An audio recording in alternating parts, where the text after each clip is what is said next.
Kaya ang pagkawala ng mga bagay-bagay sa ating buhay. Salamat o Diyos dahil kahit anong mawala, nandyan kayo. Nangako kayo, you will never leave us nor forsake us. Turuan niyo po kami ngayon na bigyan ng katotohanan sa buhay namin yung napakagandang pangako niyo na yun. Patawarin niyo po kami sa mga kasalanan namin, linisin kami o Diyos. Kami nagpapasakop. Hinihingi sa iyo, Panginoon, ang kapatawaran ng mga pagkukulang. Nagpapalinis sa pangalan ng iyong anak na si Jesus at humihingi ng pagpapala. Turuan niyo nga po kami, bigyan niyo kami ng kaliwanagan. Isipin namin, Panginoon, ang mabuting mga bagay na ikagagalak niyo at nawa, palakasin niyo kami. Lalong-lalo kung kami dinadalaw ng mga pagkawala ng mga kung anong bagay na pinahahalagahan namin. Mangusap kayong may kapangyarihan, palayain niyo kami mula sa mga pagsisinungaling sa amin na aming puso at makapamuhay kami, Panginoon, bilang mga taong malalaya dahil pinalaya ng iyong anak na si Jesus. Turuan niyo po kami, kayo pong maging tunay na tagapangaral. Dalangin namin ang lahat ng ito sa ngalan ng iyong anak na si Jesus, aming Panginoon at tagapagligtas. Let's take a look at Job's super case. Hindi siguro natin pwedeng pagsawaan ang kwentong ito kahit paulit-ulitin madalas, sapagkat sobrang lakas ng kapangyarihan ng mga katuruan nito. Job's super case is a case that really deserves revisiting all the time. What was Job standing before God and men? Job 1:1-3 gives us a glimpse into his standing before everybody. Ano ba ang status niya sa buhay? In the land of Uz, there lived a man whose name was Job. This man was blameless and upright. He feared God and shunned evil.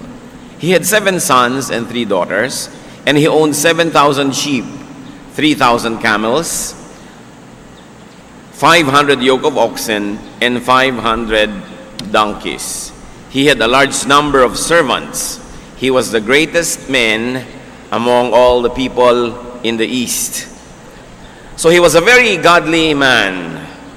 Yan ang kanyang katayuan sa buhay. He was very, very rich, and he was a very, very blessed man. So you'd think he's very, very secure. Ano pa nga naman ang aalalahanin kung ikaw'y makadiyos, napakayaman mo, pinagpapala ka, sikat na sikat. But then let's take a look at Job's trial. Job 1:6-12. One day the angels of the Lord came to present themselves, and Satan also came with them. The Lord said to Satan, "Where have you come from?" Satan answered the Lord, "From roaming through the earth and going back and forth in it." Then the Lord said to Satan, "Have you considered my servant Job? There is no one on earth like him. He is blameless and upright, a man who fears God and shuns evil." So minsan ay humarap si Satanas sa Diyos at sabi ng Panginoon, anong masasabi mo tungkol kay Job na napakatino, napakahusay, napakalinis ng pamumuhay? No? Ikaw ba ay merong maipipintas sa kanya? Job 1 rather, 6-12. Does Job fear God for nothing? Satan replied, "Have you not put a hedge around him and his household and everything he has? You have blessed the work of his hands, so that his flocks and herds are spread throughout the land. But stretch out your hand and strike everything he has, and he will surely curse you to your face." Sabi, wala naman ako maipipinta sa kanya kasi wala namang kulang sa buhay niya eh. Lahat ibinigay niyo na. Ang yaman-yaman niya. Sikat na sikat. Siyempre, godly. Pero subukan yung bawiin niya mga yan. Subukan yung tanggalan siya ng mga pagpapala at isusumpa niya kayo ng harap-harapan. Verse 12, the Lord said to Satan, "Very well then, everything he has is in your hands.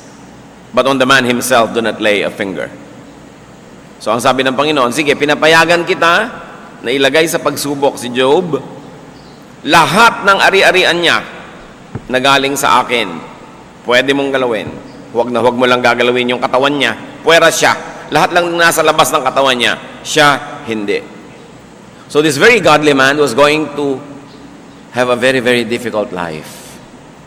He's going to suffer loss of wealth. Kasi yun ang paratang sa kanya ni Satan eh. Makadiyos lang naman yan kasi mayaman. Subukan mo papaghirapin. So, sige, bahala ka kung anong gusto mong gawin.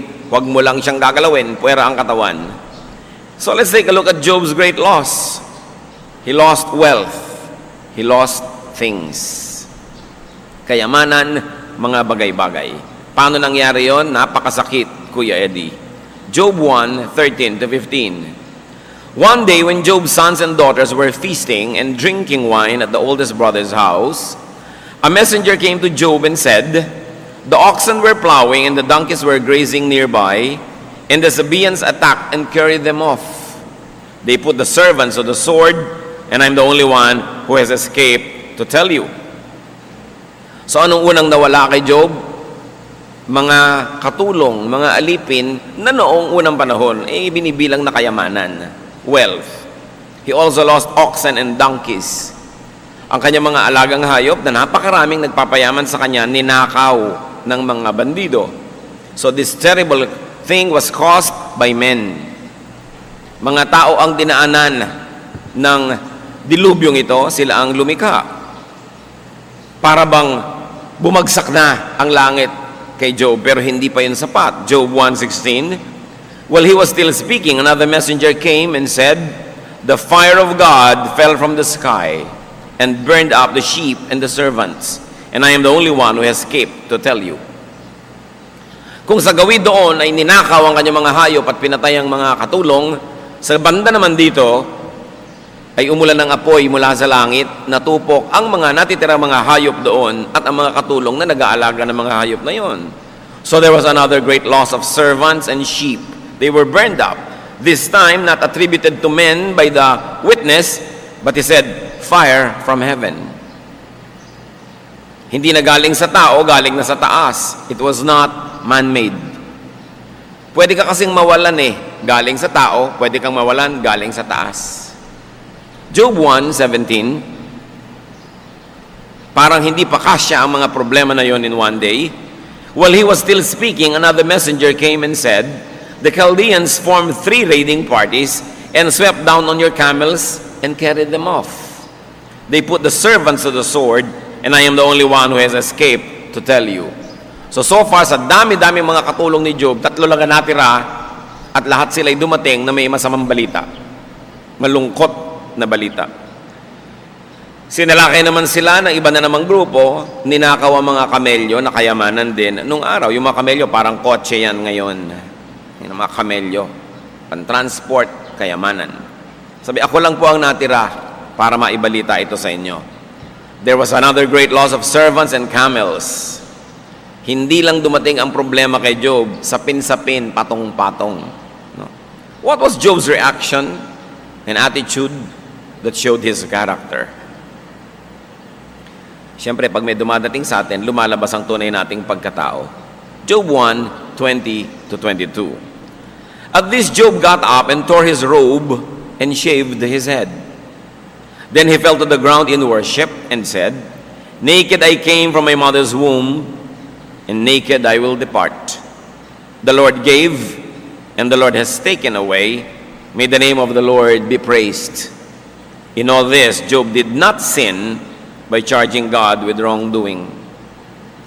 Pagkarami-raming kayamanan ang nawala sa loob ng isang araw, pagkarami-raming tauhan ang namatay sa loob ng isang araw, sabi ni Job, nagpahiram ang Diyos, bumawi, purihin siya, dahil nakahiram ako kahit sandali.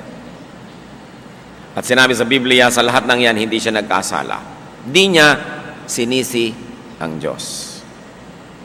Hindi katulad ng marami sa atin, biglang sisisihin ang Diyos. Why, oh God? Why, oh why? Bakit? Bakit ako pa? Yun ang tanong natin What makes you better than your neighbor para sabihin, bakit ako pa? Bakit yung asawa ko pa? Bakit yung anak ko pa? Dapat nating suriin na lahat tayo ay nagkakasala sa Diyos. Balikan natin si Job. Anong ginawa niya? He mourned. Nagluksa. Nakakaluksa naman talaga yung nangyari. Alangan naman mag-party ka. Nalungkot. Inahit niya ang kanyang buhok. Nakalbo siya. Sinira niya yung kanyang damit bilang sagisag ng pagluluksa. Tapos nagpatira pa sa Diyos. He worshiped God. Hindi siya nag-worship nun bilang masayang tao. Nag-worship siya bilang isang nagluluksang tao. Mga kapatid, hindi lang po masaya ang nagwo-worship. Kahit ka malungkot, kahit ka nawalan, kahit ka naubusan, kahit ka nagluluksa, pagsamba pa rin sa Panginoon ang dapat gawin. Kaya napakaganda na kanyang kasaysayan na hindi natin pinagsasawa ang balik-balikan. Bakit niya nagawa yon? Na sa kabila ng lahat sumamba, he refreshed his memory that he never really owned anything. Importante yon. Nawalan kayo ng kwintas, nawalan kayo ng kotse, nawalan kayo ng bahay, alalahanin nyo nung bata pa kayo, yung pinakamalayong mababalikan ng inyong alaala. Wala naman kayo ng kotse na yun wala naman kayo ng kwintas na yun, wala naman kayo ng ganung bahay o gamit. So, ibinigay lang sa inyo. Hindi dapat ipagtampo kung binawi. Mahalagang maalala na wala tayong pag-aari. Kaya sa wikang Tagalog, ang tawag sa property, ari-arian. Kunwari lang. Hindi talaga sa'yo. Napakalalim ng kultura natin tungkol sa ownership. Sa atin, hindi natin yan masyadong ina-emphasize. Kaya sa mga probinsya, may kudkurang ka ng nyog, wala, nasa kapitbahay. Nung tingnan mo, wala din doon, ipinahiram na niya sa kabilang baryo. Nung sinundan mo doon, nakarating na rin sa kabilang kalayo-layuan. Kasi hindi naman clear kung sino may-ari niyan eh. Kaya sa ating original culture, hindi naman nagbabakod ang mga tao. Masagwan tingnan. Kasi parang ayaw mo magparaan. So pagka sa mga probinsya, magbabakod ka, nakakahiya yata sa mga kapitbahay natin. Yung mga kagandahang asal na nawawala na because of our urbanization and westernization. The Western concept of ownership, di ba? Pagka may silyang bakante, merong gustong umupo, ang sasabihin sa'yo, may nakaupo ba dyan? Sabi mo, meron. Kahit wala. Kasi nasa banyo pala. No? So sa atin kasi ang tao, espiritu, kahit nandun siya, nandito rin siya. Kaya may nakaupo. May nakaupo na ba? Alis ka naman. Sa English yon, hindi naman sasabihin, is somebody sitting there. Although ganun mag-English, yung mga Pilipino, ini-English yung Tagalog. Is somebody sitting there? No? Sa English talaga sabihin, is it taken? Sasabihin sa iyo, it's taken. May-ari. Kasi ang Western culture is a culture of ownership. Sa atin is a culture of sharing. Kaya sa probinsya, may puno ka, maraming pumipitas. No? Pumipitas-pitas ka rin sa iba.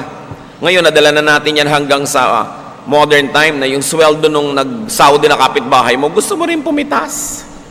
Na dapat naman, mag-observe ka na ng konting pag-iiba ng style. We don't own anything. Pinanganak ang hubad, walang-wala. At ang totoo niyan, mamamatay ka naman na talagang hubad. Kahit nakabarong Tagalog ka, gupit naman yung likod nun, hindi naman yun buo. Talagang hubad ka rin haharap sa Diyos. Anong ipinaalala ni Job sa kanyang sarili? That he never really owned anything, that God owned everything, that God gave and lent everything, and just took those things back. Diyos ang may-ari, ang nagbibigay, ang nagpapahiram ng lahat. At kung minamabuti niyang bawiin, magpasalamat ka, nakahiram ka, huwag kang sumama ang loob. Parang yung mga nangungutang na ayaw magbayad, pag nasingil masama loob, dapat ka magpasalamat, nakautang ka, at dapat kang magbayad. In all this, Job did not sin. Job did not blame God. Si Job yun. What about our case? Paano tayo? What is our standing before God? Sabi ng Diyos kay Satan, he is very upright in reference to Job. Tayo, sabi ng Romans 3:23, for all have sinned and fall short of the glory of God. Lahat nagkasala, lahat kapos. So kung ikukumpara kay Job, he had a greater status than we. Mas mataas ang kalagayan niya. At kung sa kanyang ang taas-taas ng antas ng kabanalan nangyari yon, sa atin pa kaya hindi pwedeng mangyari. Now, what are the possible causes of loss today? Loss could be a trial, tulad ni Job. Trial kung banal ka, diba? Ang sinusubok lang, yung mga banal. James 1:12, blessed is the man who perseveres under trial, because when he has stood the test, he will receive the crown of life that God has promised to those who love Him. Pinagpapala daw yung sinusubok. Kasi, pag pinayagan ng Diyos na subukin ka, sukat ka niya eh. Alam niya ang ending, mananalo ka. Kaya ang sabi sa Bible, God does not permit us to be tempted beyond our strength, but with the same temptation also gives us a way out. Pag pinayagan ng Diyos na ikaw ay magdaan sa pagsubok, sukat niya ang kakayahan mo, binibigyan ka lang niya ng oportunidad na magkamedalya. Pero pwede mong ipatalo ang laban kung hindi mo gagamitin ang iyong lakas na ibinibigay ng Diyos. Pwede maging talo ka, pero hindi dahil ipinatalo ka ng Diyos, kasi nagpatalo ka. Kasi ang sabi, hindi ka papayagan na magkaroon ng anumang mga pagsubok na hindi mo kaya. At kasama ng pagsubok, ibinibigay din ng Diyos yung paraan para makaiwas ka at magtagumpay. So it could be trial, or it could be training. Sasabihin mo, wala naman akong ginawang masama. Bakit ako nagkakaganito? Baka trial. O kaya, sasabihin mo uli, bakit ako nagkakaganito? Pwedeng training. Hinahanda ka ng Diyos sa maraming mga magagaling at dakilang bagay. 1 Peter 5:10, and God, after you have suffered a little while, will Himself restore you and make you strong, firm, and steadfast. Para yung mga athletes, tinetrain, ang mga singers, tinetrain, kahit sino na may specialization, tinetrain, hirap na hirap during training period, pero during the competition, madali na, nananalo na. So kung dumarating sa atin yung pagsubok, may mga bagay na nawawala sa atin, baka training yan kung hindi trial. Ngayon, kung hindi training, hindi trial, meron pa tayong pwedeng isipin. It could be fruit of our sins, results of our shortcomings. Galatians 6:7, do not be deceived. God cannot be mocked. A man reaps what he sows. Nagtanim ka ng hindi mabuti, syempre, hindi mabuti nga anihin mo. Pinapahiram ka ng magandang bagay, winawaldas mo, babawiin. Hindi ka naman magandang pahiramin eh. Sayang. Binibigyan ka ng magagandang bagay, hindi mo pinapalago. Hindi tumutubo ang Diyos, binabawi. Tulad doon sa parable of the talents. Binawian yung ayaw, palaguin yung ibinigay sa Kanya. Ngayon, kung hindi siya trial, hindi training, hindi pa rin fruit of your shortcoming, hindi mo masabing, wala naman ako maisip na masamang nagawa ko, ba't ako nagkakaganito? Well, Solomon has another proposal. It could be time and chance. Ecclesiastes 9:11, sabi ni Solomon na pinakamarunong na tao, I have seen something else under the sun. Alam nyo, may napansin pa ako isang bagay. Napansin nyo ba? The race is not to the swift, or the battle to the strong, nor does food come to the wise, or wealth to the brilliant, or favor to the learned. But time and chance happen to them all. Sabi niya, alam niyo, sa karunungan ko at pag-aaral ko ng buhay, may napansin ako. Hindi laging nananalo sa karera ang mabilis tumakbo. Hindi laging nananalo sa giyera yung malakas. Hindi laging kumakain ng masarap yung matalino. Hindi laging pumupunta ang kayamanan sa magagaling o sa mga aral. Sabi niya, alam niyo, kung minsan, swerte-swerte lang. Sabi niya, time and chance happen to them all. Walang objective reason, natagkataon. Sa nilaki-laki ng langit, nalaglag yung Skylab o mga spare parts ng satellite, ikaw namang naglalakad, sa'yo pang ulo tumama. Time and chance na yon. Nandun ka kasi eh. No? Kung nahuli ka lang ng 1 minuto o lumiko ka lang ng 1 dipa, hindi ka sana tinamaan. Nandun ka kasi. Hindi lahat ng bagay mayroong dahilan. Meron talagang nagkakataon. At kung ayaw niyong maniwala sa swerte-swerte, huwag akong gerahin nyo. Si Solomon, siya ang may sabi niyan. Kinukwento ko lang sa inyo. Sabi yan ni Solomon. So ano ba ang nangyayari sa atin, mga kapatid? We lose things. Nawawalan tayo. Sino sa inyo nawalan ng cellphone kahapon? Siguro yung nawalan ng cellphone kahapon, 3 months ago nawalan din. 9 months ago nawalan din. Kasi yung mga nawawalan ng cellphone, sila naman ang sila yung nawawalan eh. Siguro burara. Yung mga nadudukutan, sila na lang lagi ang nadudukutan. Siguro kasi yung pera nila nakaluwa sa bulsa nila, nakatingin sila sa langit. Yun naman ang yun hindi ba? Yung nagugulpe, laging sila yung nagugulpe. May mga taong takaw gulpe. Paano naglalakad pa lang, nakakainis na ang itsura, talagang parang sinasabing gulpihin mo ako. Pagpabalik-balik sa inyo ang malas, hindi na malas yun. Sobrang chance para malasing kayo, di ba? Pag rule na ng buhay nyo yun, meron kayong sistema na dapat baguhin. Kung kayo laging nai-in-love, laging naniniwala sa mga kasinungalingan ng iniibig nyo, nakakapitong nobyo na kayo, yun at yun, hindi na malas ang tawag doon. May ibang tawag doon, alam nyo. Di ba? So nawawalan tayo ng pera, nawawalan tayo ng mga puhunan, nawawalan tayo ng bahay, sasakyan, mga makina, mga kasangkapan, nawawalan tayo ng mga alahas, sari-sari. Nangyayari yan. Pero ang mahalaga, what is our reaction? What's our attitude? That shows our character. We can learn from Job. Pwede tayong matuto mula kay Job. Ano bang ginawa niya? Like him, we can mourn. Pwede naman tayong magluksa eh. It's valid. It's all right to feel bad. Kahit ka Kristiyano, kahit ka banal, okay lang malungkot, okay lang manghinayang. Tama lang na malumbay. Panapanahon yan eh. Ecclesiastes 3:1 and 4, there is a time for everything and a season for every activity under heaven. A time to weep and a time to laugh. A time to mourn and a time to dance. Kung nawalan ka, panahon yan para malumbay, malungkot, manghinayang. But like Job, we can and we should review the facts. Dapat din nating gunitain, pag-aralan, sariwain ang katotohanan. At ito, kung meron akong matatandaan nyo sa buong maghapon na ito, ito lang ang tandaan natin mga kapatid, we don't own anything. Wala tayong pag-aari. Lahat ay ari-arian. Kunwari lang. Pahiram lang. Everything we have is God-given. Therefore, everything we have is borrowed. Hiram lang. Psalm 24:1, the earth is the Lord's and everything in it, the world and all who live in it. Ang mundo, ang lahat ng nasa mundo, gumagalaw dito, nakatira dito, nakalagay dito sa Diyos. So wala naman talagang nawawala. Nawala yung cellphone mo, lumipat lang naman sa kamay ng iba, wala naman talagang nawala. Andyan pa rin yan.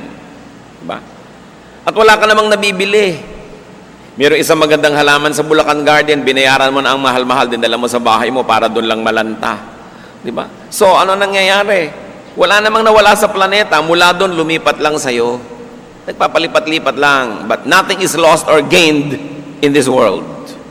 So dapat hindi tayo masyadong attached. Hindi ka masyadong in love. Kung meron tayong pangalawang dapat matandaan, one is, sabihin nyo nga sa katabi nyo, ano una? Sabi. Ano?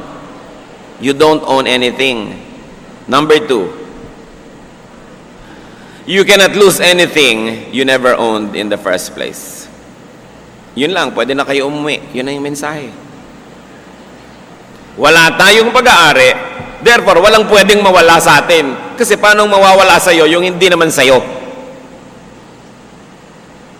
So, ay, nawalan ako ng pera. Hindi ka nawalan ng pera. No? Pinanganak ka, wala ka ng dalang pera eh. Hindi sa'yo yun, so hindi nawala. Okay? Walang nawala. Nawalan ako ng asawa. Bakit no, ipanganak ka ba? May asawa ka na. Hindi nawala. Hindi naman sa'yo eh. Walang nawawala. Alam nyo kung bakit tayo nagdurusa? People suffer loss because they are deceived into thinking as owners. Nadadaya tayo ng mundo para mag-isip tayong tayo'y may-ari. Wala tayong pag-aari. Kaya talaga napakaganda ng wikang Tagalog eh. Ari-arian. Pag ginamit sa Tagalog yung salitang ari, yun ang private part mo, talagang sayo na yon, di ba? Itagu-tagumot sayo. Pero yung mga bagay-bagay, ari-arian lang. Kaya hindi ka dapat masyadong in love. We do not even own our bodies. Itong katawan na to, pag sinabi nyong katawan ko, sabihin nyo nga, sino yung nagsasalita? Sino? Pag sinabi nyong ito ang katawan ko, So, sino yung may-ari sa katawan mo? Sino yung nagsasalita? Hindi ikaw. Di ba? No? Yung salitang, ito ang katawan ko. Katawan ko. So, nakahiwalay pala ako sa katawan na ito para masabi kong akin siya. Ano yun? Sabi sa 1 Corinthians 6, 19 and 20, you are not your own. You were bought at a price. Kahit nga sarili nating katawan, hindi atin eh. Kaya pag sinasabi mo, this is my body, hindi yun totoo. Kahit ang katawan natin, Diyos ang lumikha, Diyos ang may bigay. At kung tayo ay tumanggap sa Panginoong Jesus, yung Espiritong tumatahan sa atin, yun ang may-ari ng katawan. Sabi, you were bought at a price, so glorify God in your bodies. Your body is not for you to give away. Your body is not for you to destroy. It is not your own. So yun ang dating isipin. Paano naman ako mawawalan eh? Wala naman ako talaga. So hindi naman akin yun. Nakahiram lang ako. Like Job, we can and we should worship God in spite of our perceived loss. In fact, we should worship God because of our perceived loss. Nawalan ka na pala, lalo ka dapat sumamba sa Diyos. Magtatampo ka sa Diyos, di lalo ka nawalan. Sa kabila ng kawalaan, in fact, dahil sa kawalaan, dapat lalo kang lumapit sa Diyos. All the more that you need God, all the more that you need to be close to God. Si David, nung nag-aagaw buhay ang kanyang munting anak na may sakit, hindi kumain, nag-ayuno, nagdasal, hindi naligo, hindi nag-ahit. Walang ginawa kundi manalangin. Sabi niya, baka dinggin tayo ng Diyos. Todo na to. Walang kainan, walang liguan, walang gagawin kundi magdasal. Namatay yung bata. Naranasan nyo na ba yan? Kahit kutakot-takot na dasal, sino nang tinext nyo, the prayer brigade, prayer warriors, storming the gates of heaven, prayer, prayer, prayer, namatay pa rin. Yung ipinagpe-pray, o bumagsak ka pa rin sa exam, o kung ano man yun, nabigo ka pa rin, anong gagawin mo? Si David, tulad ni Job, may halimbawa. 1 Samuel 12:20. Nung malaman ni David na namatay pa rin yung bata, then David got up from the ground. After he had washed, put on lotions, and changed his clothes, he went into the house of the Lord and worshipped. Anong gagawin niyo pag nawalan? Maligo, magpabango, magbihis, sumamba. Nawala na nga kayo, hindi pa ganun ang gagawin niyo, madodoble ang kawalan. Hindi siya naintindihan ng mga katulong. So, bakit po kayo ganyan nung buhay yung bata?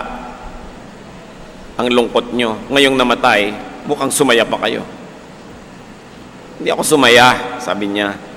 Nung buhay pa, may magagawa pa tayo eh. Ngayon namatay na, wala na. Ano pang gagawin natin? Sumamba tayo, yun ang dapat natin gawin. Alam nyo kung kailan nyo pwedeng gawin yun, mga kapatid? Yung pag may namatay, magbibihis kayo, magpapabango, kakain. Kung nung habang nabubuhay, pinanalangin nyo, pinaglingkuran nyo, ginawa nyo lahat ng magagawa nyo, tapos namatay pa rin, tumigil na kayo sa kalungkutan. Nagawa nyo ng gagawin nyo eh. Pero kung wala naman talaga kayong ginawa, talagang dapat kayo malungkot niyan. Diba? Kaya dapat yung ginagawa mo para sa mahal mo sa buhay, habang buhay. Para kung namatay, pwede kang maligo, magpabango. Huwag nyong paniwalaan yung mga matatanda sa probinsya na ayaw kang papaliguin pag may namatay. Ang miserable na ng itsura mo kasi. Pero alam nyo, meron din kahulugan nyo kasi nung araw yung mga banyo ng mga bahay ang lalayo eh.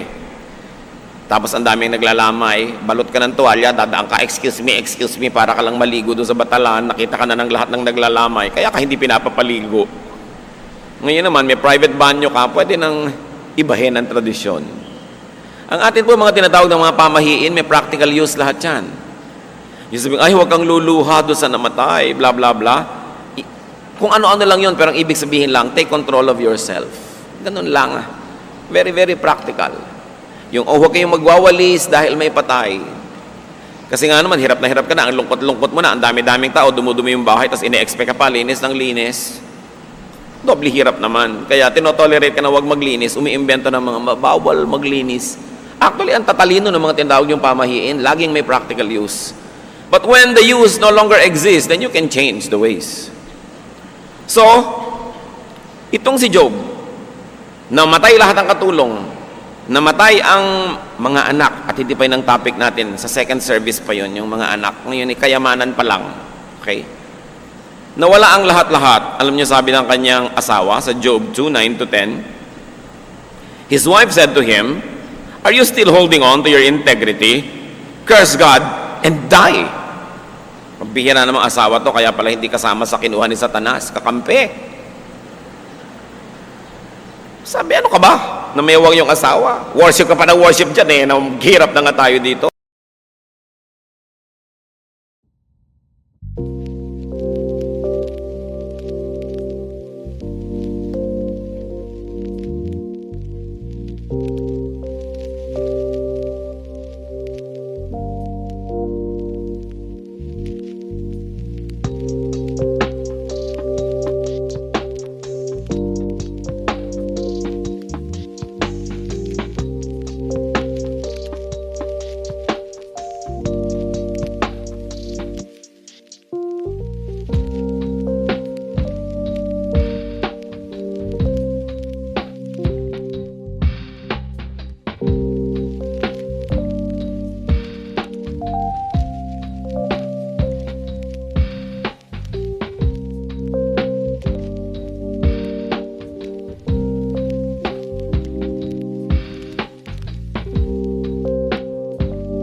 Ba't di mo nalang murahin ng Diyos? At tas mamatay ka na rin.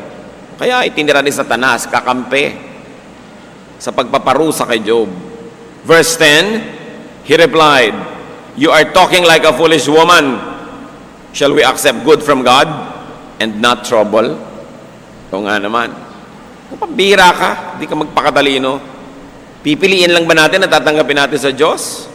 Kung anong gusto niya ibigay, yun ang tatanggapin natin. So the lesson from Job, accept whatever God gives you. Tanggapin mo kung anong binibigay sa'yo, o kaya tanggapin mo kung anong binabawi sa'yo. Hindi naman pwede magkamali ang Diyos. Like Job, do not sin. Do not blame God. Especially, do not turn away from God. In fact, get closer to God. Yun na lang ang defense mo. Lumapit ka lalo sa Diyos. So Job passed the test.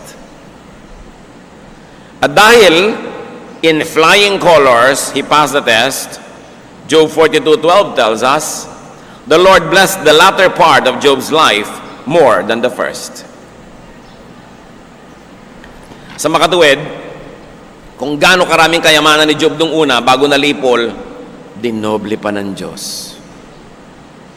At kahit namatay lahat yung anak niya, binigyan siya ng pagkahaba-habang buhay na nagkaroon pa siya ng mga anak na higit pang magaganda at higit pang mas magagandang lalaki.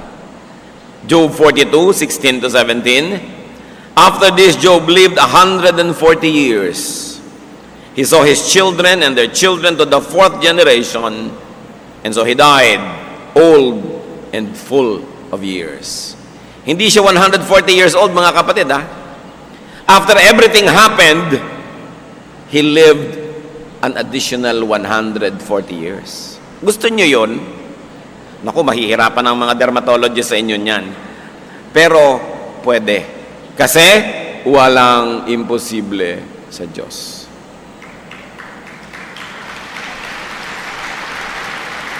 Sabi ng anghel kay Mary, nung sinabi ni Mary, kadalaga kong tao, magbubuntis ako, Luke 1:37, nothing is impossible with God. Mga kapatid, kung meron sa ating nakaranas ng yumaman tapos naghihirap uli, pwede kayong yumaman uli? Si Job nga eh. Nawalan kayo ng asawa, pwede kayong magkaroon muli, lalo't namatay na siya. No? Nawalan kayo ng pag-ibig, pwede magkaroon muli, muling buksan ang puso. No? Nawalan kayo ng mga bagay-bagay, nalugi kayo sa negosyo, pwede pa kayong bumangon. Bakit? Kasi yung Diyos ni Job, Diyos niya rin eh. Pwede. Pwede tayong makabangon muli.